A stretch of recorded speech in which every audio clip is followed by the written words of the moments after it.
বিজেপিতে বর্তমানে একনায়কতন্ত্র চলছে, ফলে পুরনো বিজেপির গুরুত্ব কমে গেছে। বিজেপি ছেড়ে কংগ্রেসের টিকিট নিয়ে কাটিগড়ায় এসে এমন মন্তব্য করলেন কাটিগড়ার প্রাক্তন বিজেপি বিধায়ক অমরচাঁদ জৈন। তিনি বলেন, একনায়কতন্ত্রের কারণে পুরনো বিজেপির গুরুত্বহীন হয়ে পড়ায় ক্ষোভে তিনি দল ছেড়ে কংগ্রেসে যোগ দেন।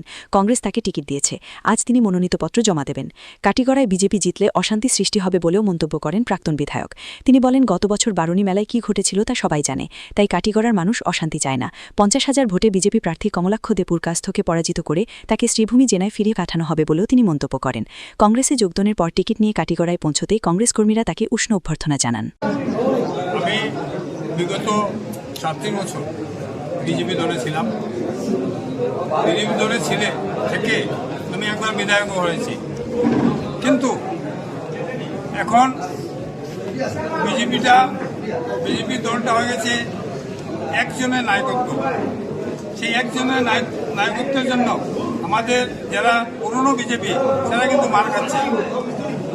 সেই দুঃখে আমি আগামী গতকাল বিজেপি ত্যাগ করে আমি ভারতের জাতীয় কংগ্রেসে যোগ দিয়েছি এবং ওরা আমাকে আজকে কাঠিগড়ায় ইলেকশনে প্রতিদ্বন্দ্বিতা করার জন্য টিকিট প্রদান করেছে।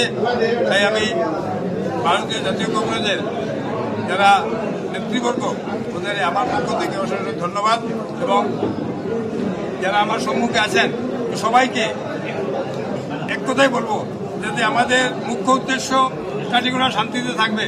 আমরা সবাই মিলে যাতে কাটিগড়ার শান্তির জন্য যা করতে হয় আমরা করব এবং সবাই সঙ্গে মিলেমিশে আমরা কাজ করব।